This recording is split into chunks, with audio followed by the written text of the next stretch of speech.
오늘의 말씀. 셋째 해 곧 11조를 드리는 해에 내 모든 소산의 11조 내기를 마친 후에 그것을 레위인과 객과 고아와 과부에게 주어 내 성읍 안에서 먹고 배부르게 하라. 각각 그 마음에 정한 대로 할 것이요 인색함으로나 억지로 하지 말지니 하나님은 즐겨내는 자를 사랑하시느니라. 아멘. 신명기 26장 12절 말씀과 고린도후서 9장 7절 말씀이었습니다. 오늘은 11조는 축복의 마중물입니다 라는 말씀으로 은혜 받도록 하겠습니다. 네, 오늘 제목은 11조는 축복의 마중물입니다 라는 제목으로 말씀을 드리겠습니다. 어저께 저녁에 저희 이제 큰아들이 PPT를 하는데 제목이 뭐냐고 물어봐서 이제 축복의 마중물이라고 하니까 마중물이라는 뜻을 모르는데요. 어머 그렇구나. 요새 신세대들은 마중물이라는 뜻을 모를 수 있겠다 싶어서 더 쉬운 제목으로 한참 생각을 하다가 다른 제목이 생각이 나지 않아서 그냥 11조는 축복의 마중물입니다 라는 이제 제목으로 그냥 하기로 했습니다. 그래서 제가 마중물이라는 뜻을 사전에 잠깐 찾아봤더니 그 마중물이라는 뜻이 이제 펌프로 물을 끌어올릴 때 맑은 물을 끌어올리기 위해서 먼저 붓는 물을 마중물이라고 합니다. 제가 예전에 어릴 때 시골에 가면 그 시골 집집마다 마당 앞에 이제 우물이 있어요. 그리고 펌프가 있잖아요. 그러면 이제 펌프에 물을 막 이렇게 이제 펌프를 막 흔들면 손잡이를 가지고 물을 뜨려고 하면 물이 안 나와요. 그러면 이제 할머니가 물 한 바가지를 거기다가 부어주고 하라 그러면 한 바가지를 부어주고 물을 하면 어느새 맑은 물이 막 이렇게 솟아나는 걸 제가 경험을 했거든요. 그래서 오늘 그 마중물이 그런 마중물입니다. 마가복음 12장 41절의 말씀을 보면 이제 부자가 헌금하는 것과 또 그 가난한 과부가 헌금하는 것을 예수님이 보십니다. 그러면서 이 가난한 과부가 다른 사람보다 많이 넣었다고 칭찬을 하십니다. 그러면서 저 부자는 풍족한 중에 넣었거니와 이 과부는 가난한 중에서 자신의 생활비 전부를 넣었다고 말씀을 하십니다. 그러면 이제 과부의 생활비가 많아서 예수님이 그렇게 칭찬을 하셨을까요? 아니죠. 성경에 보니까 성경에 두 랩돈이라고 되어 있습니다. 이 두 랩돈을 찾아보니까 미국 달러는 한 1달러, 한국 돈은 한 1,000원 정도의 굉장히 작은 금액이었어요. 그러면 이 1불 정도의 돈을 가지고 우리가 할 수 있는 게 뭐가 있을까요? 아마 버스도 못 타지 않을까요? 커피도 못 살 거고 이렇게 적은 돈인데도 불구하고 예수님께서 이 적은 돈을 헌금한 가난한 과부를 칭찬하셨다는 것입니다. 왜냐하면 이 과부는 액수는 적지만 자신이 가진 전 재산을 하나님께 헌금할 정도로 헌금이 아깝지 않고 하나님을 전폭적으로 신뢰했다는 것입니다. 내 모든 것을 드려도 아깝지 않다는 절대 신뢰 믿음을 가지고 있었다는 것입니다. 그래서 예수님께서 그 심중을 보시고 칭찬하셨다는 것입니다. 제가 이제 한국에서 있을 때 이제 결혼을 하고 아이를 낳았습니다. 근데 아이를 낳고 나서 몸이 좋지 않았어요. 그래서 이제 처음에는 동네 병원에 가다가 낫지 않으니까 이제 한방병원에 가서 또 침도 맞고 약도 먹었는데 낫지 않는 거예요. 그래서 이제 또 대학병원에 갔습니다. 이렇게 하기를 좀 수년한 것 같아요. 그러니까 이제 돈이 많이 나가는 거예요. 병원비가. 그때는 제가 뭐 보험을 갖고 있었던 것도 없고 그러니까 이제 월급을 타면 100만 원을 타면 거의 50만 원 정도의 월급이 병원비가 나가는 거예요. 그러니까 이제 제가 어떻게 했냐면 남편한테 우리 내가 병이 이제 몸이 아프니까 병이 나을 때까지 11조를 하지 말자고 제가 꼬셨어요. 여러분 나를 넘어뜨리는 거는 멀리 있지 않습니다. 내 옆에 내가 예수님께 가까이 가는 것을 막는 것이 바로 사탄입니다. 제가 그때 아프다는 핑계로 사탄이 되었다는 것입니다. 그렇게 생기지 않았잖아요. 그런데 사탄의 역할을 그때 제가 했어요. 여러분 중에서도 저처럼 가족 중에서도 헌금을 할 때 헌금을 막거나 또는 교회를 갈 때 교회 가는 것을 막거나 어떤 모양이든지 예수님께 가까이 가는 것이 있었다면 이 시간 회개하시기를 바랍니다. 이건 내 발을 내가 찍는 것이나 다름이 없다는 것입니다. 지금 생각하면 얼마나 한심하고 어처구니가 없는 생각입니까?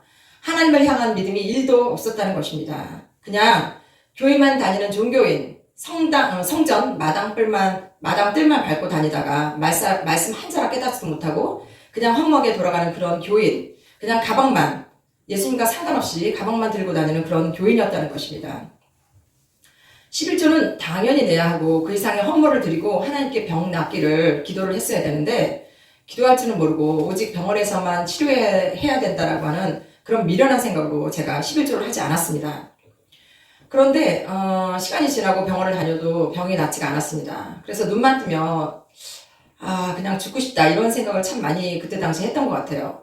그래서 이제 다시 정신을 차리고 11조 생활을 다시 하고 시작했습니다.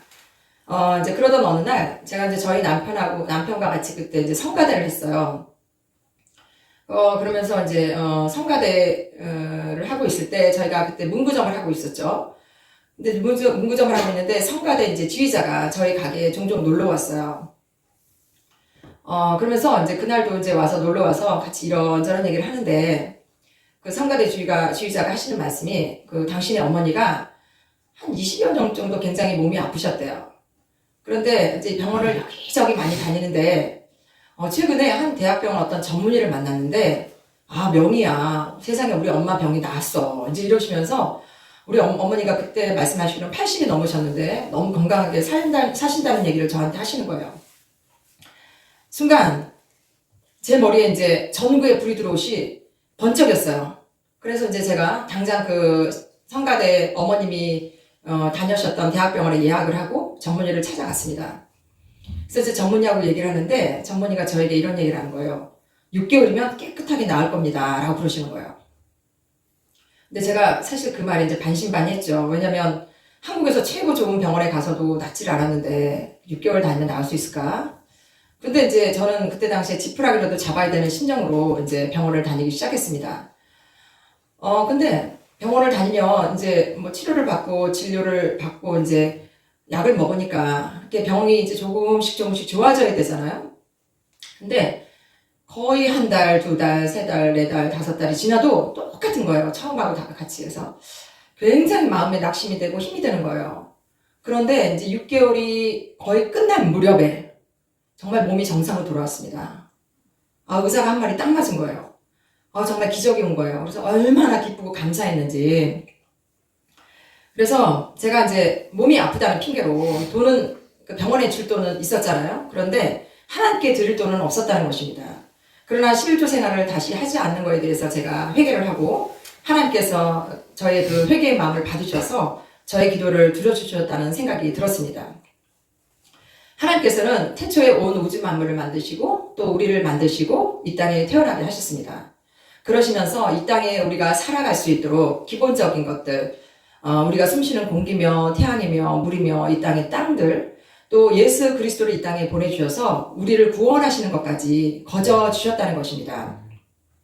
또 하나님께서는 우리에게 건강 주시고 또 지혜 주시고 능력 주셔서 우리가 일을 할 수 있게 하시죠. 그러면서 하나님께서는 이제 우리에게 소득과 물질을 주십니다. 그러면서 하나님께서는 그 주시는 소득의 일부를 하나님께 돌려달라는 것입니다. 그것이 바로 오늘 말씀드릴 11조입니다. 그럼 하나님께서 재물이 필요해서 달라고 하시는 것입니까? 하나님께서 우리가 드린 헌금으로 먹고 사시는 것입니까? 아니죠. 이 공급자가 하나님이라는 것을 알고 깨닫게 하기 위해서 우리에게 소득의 일부를 하나님께 바치라는 것입니다. 우리가 하나님께 드리는 물질을 통해서 하나님께서는 새로운 복으로 우리에게 갚아주시려고 내가 하늘문을 열고 너에게 복을 쌓을 곳이 없도록 붙지 아니하나 보라라고 하나님을 시험하라고 말씀하시는 것입니다. 그래서 이 땅에 살면서 우리에게 있는 모든 것, 생명까지도 하나님으로부터 왔음을 우리에게 알게 하시려고 하시라는 것입니다. 오늘 우리가 읽은 신명기 26장 12절 본문 말씀을 보면 셋째 해, 곧 11조를 드리는 해에 내 모든 소산의 11조 내기를 마친 후에 그것을 내 임과 객과 고아와 가부에게 주어 내 성문 안에서 먹고 배부르게 하라라고 말씀이 되어 있는데 이 내 모든 소산의 11조 내기를 마친 후에 이 말씀은 그 소득이 우리가 이제 일을 하고 소득을 받잖아요. 그 소득이 들어오는 순간 처음부터 11조를 떼어놓고 렌트비, 보험비, 우리가 쓰는 생활비를 쓰는 거지. 렌트비나 보험비나 생활비를 다 쓰고 남은 금액에서 11조를 하는 것이 아니라고 말씀을 하시는 것입니다. 제가 이제 한국에서도 월급을 받으면 우리가 이제 세금을 공제하고 월급을 받잖아요. 제가 미국에 오니까 세금 종류가 참 많은 것 같아요. 그래서 미국은 보통 한 20에서 30% 정도 세금을 공제를 하는 것 같아요. 저희 같은 경우에는 20에서 한 25 정도 공제하고, 저희 아들 같은 경우에 이제 싱글인 경우에는 25에서 30% 정도 공제를 하는 것 같아요.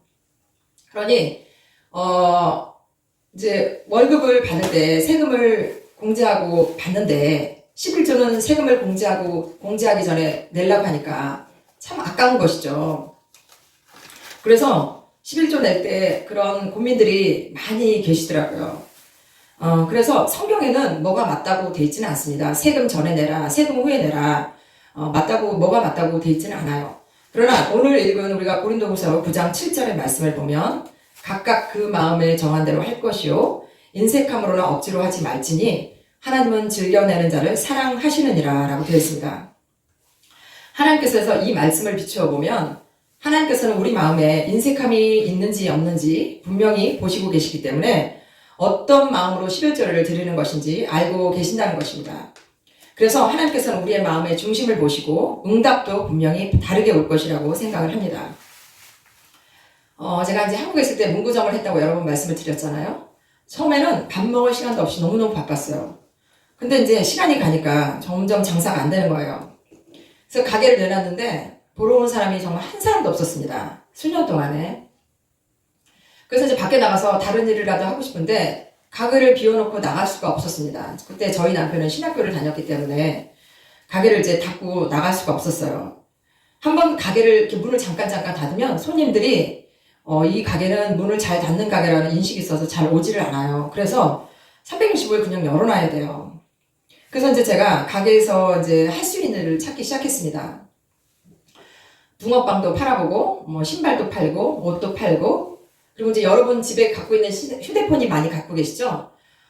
그래서 이제 그 집에 있는 휴대폰을 제가 이제 사서 업자한테 넘기기도 했습니다.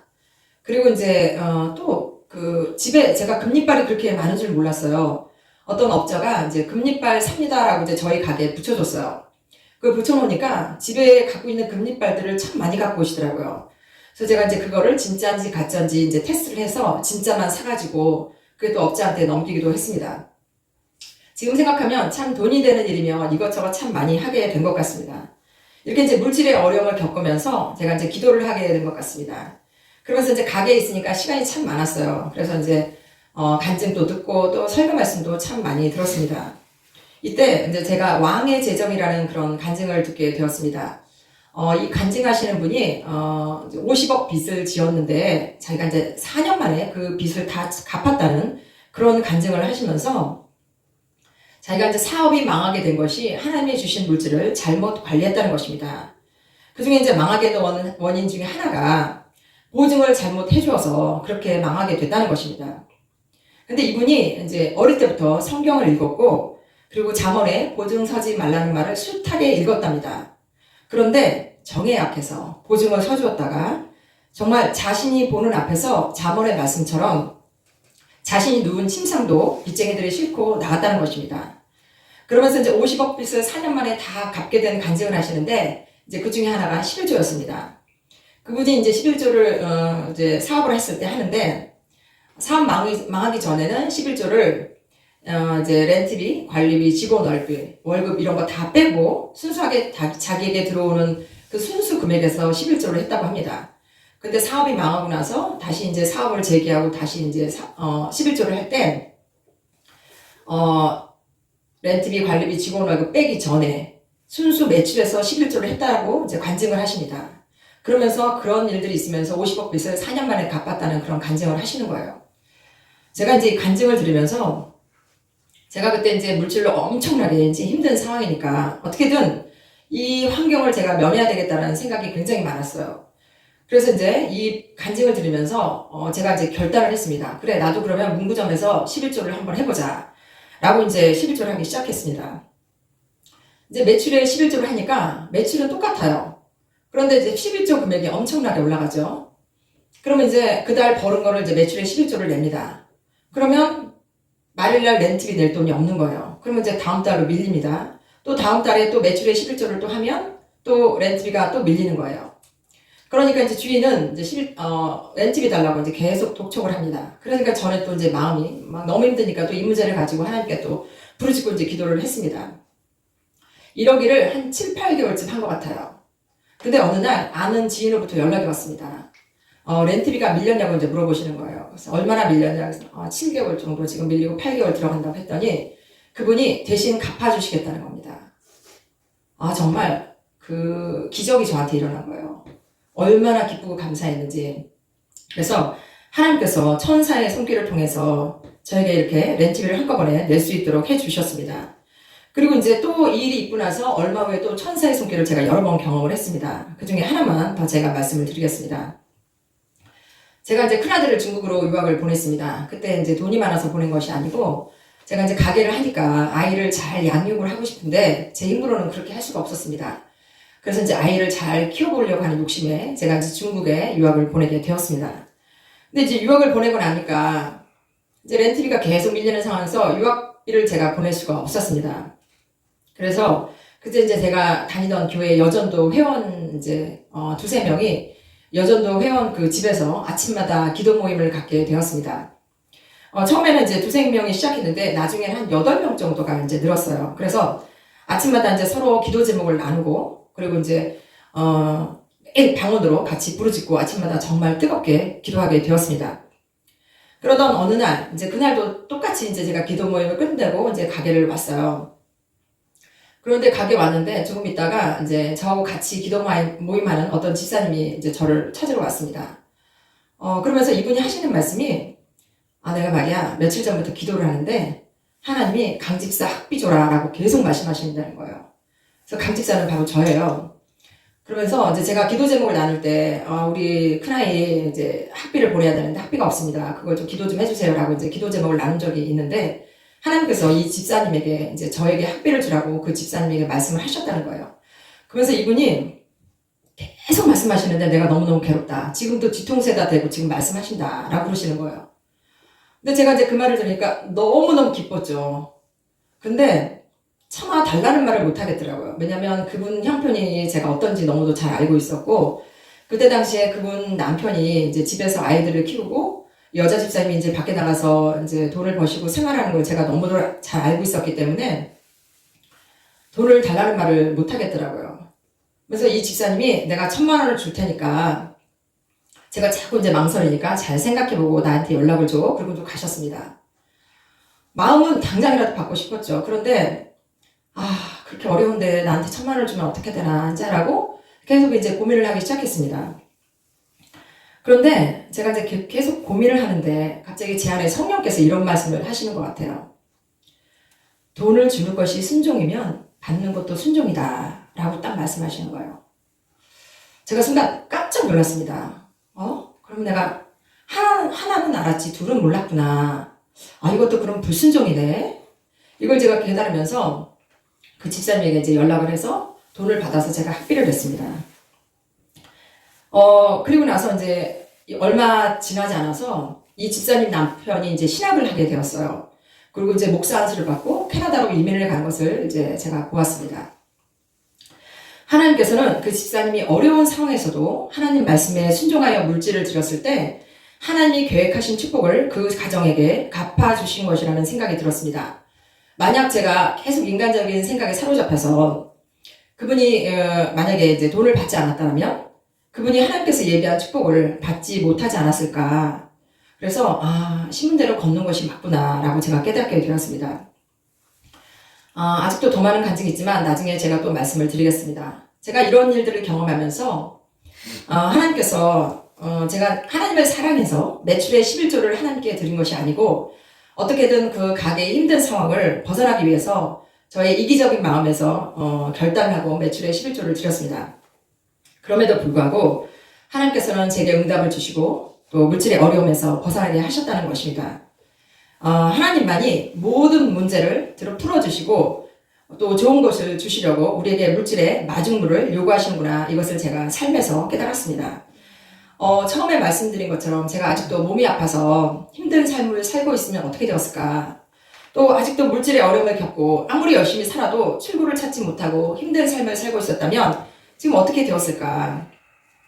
제가 이제 이 말씀을 준비하면서 하나님께서 우리 가정에 해주신 일들을 제가 사실 까맣게 잊어버리고 살았습니다. 근데 이제 말씀을 준비하니까 하나님이 하나씩 기억나고 생각나게 해주셨어요. 아, 이런 일이 있었지. 그랬구나. 맞아. 하면서 하나씩 깨닫게 해주셨어요. 그러면서 너무 감사한 시간이었습니다. 여러분, 지금 몸이 아파서 힘든 삶을 살고 계시거나 또는 물질 때문에 고통을 받거나 또 사람의 관계 때문에 지금 어려움을 겪고 계신 분이 있다면 또 다른 문제가 있다면 지금 마스터키인 예수님이 내 옆에 계십니다. 외면하지 마세요. 다른 곳에서 문제를 해결하라고 시간 낭비하지 마세요. 하나님께 모든 삶을 한번 맡겨보세요. 각자에게 주신 말씀이 있다면 즉각 순종해보세요. 하나님은 오늘도 내일도 그리고 우리가 삶을 끝내는 그 순간 그 이후까지도 함께 해주실 것입니다. 11조는 하나님을 향한 사랑의 표현입니다. 11조는 우리의 모든 소유가 하나님의 것임을 인정하는 신앙 고백입니다. 예, 말씀을 마치겠습니다.